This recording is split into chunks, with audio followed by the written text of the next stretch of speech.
Okay, so for conservation of momentum, what is conservation of momentum? Well, this is probably the first conservation law you've seen. Basically, what conservation means is that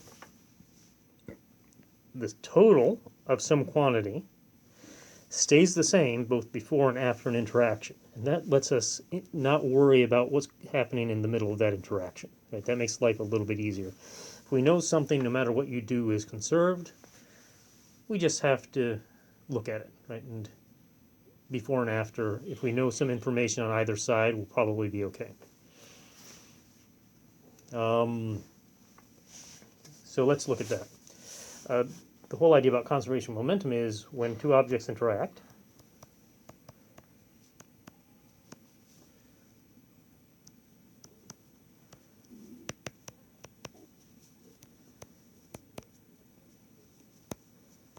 conservation of momentum,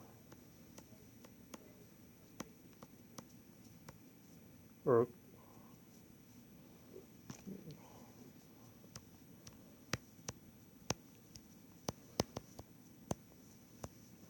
states the total momentum, the sum of all the momenta,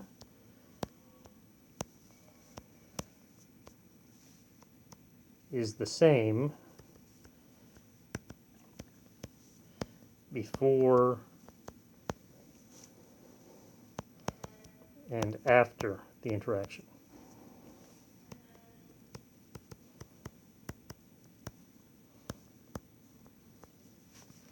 And that means that the momentum of a big thing plus the momentum of a small thing beforehand is equal to the momentum of a big thing plus the momentum of a small thing afterwards. Okay. So that's all the conservation laws are. All right. So, I mean, that sounds reasonable, I guess. What then is the issue? What sort of things do we have to worry about? Well, let's look at a pool ball, right?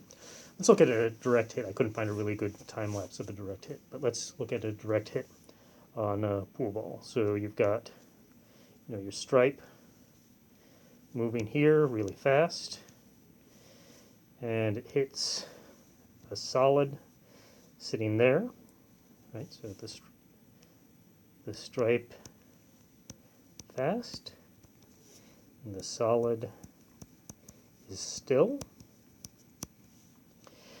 So it moves along in a straight line until it hits right here. So it hits the solid. Bam. This is the collision.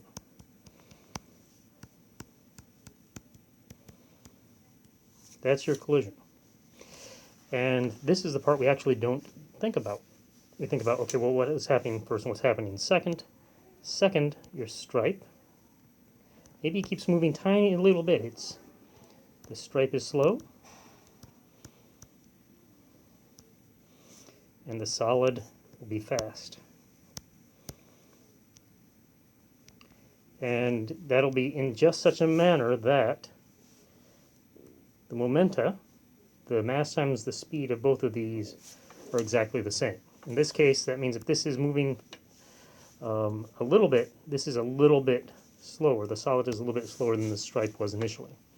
That probably means there was a mass imbalance, or it has something to do with exactly how you hit it.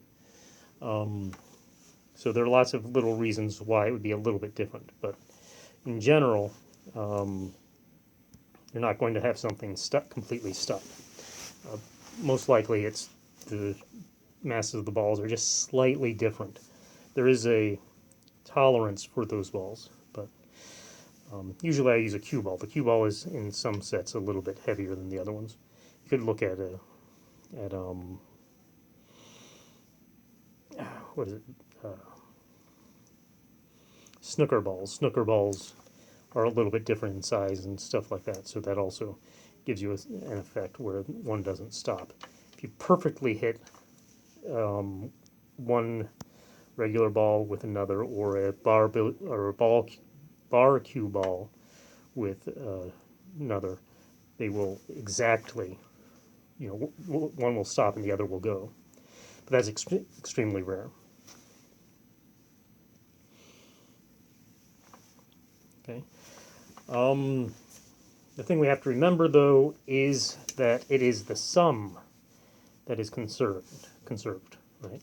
Sums are conserved. What happened before, what happens after, when you add it all up, it's conserved, but the before and after are not the same. So for the large object here,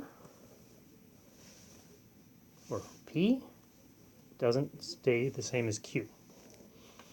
And for the small object P, it doesn't stay the same as Q. They change, right? You can't get that back. The momenta of everything in the collision changes. I guess that's not necessarily true if you have 10,000 objects. Maybe one will stay the same, but usually the momenta change. So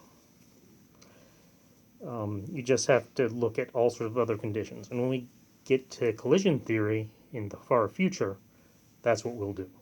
Okay, but right now we're just going to stick with two things hitting each other, usually with different masses, so therefore there will be differences in the momenta. I'll give an example where we know the final velocities in a second. And after that, we'll be done with today's lessons. Bye now.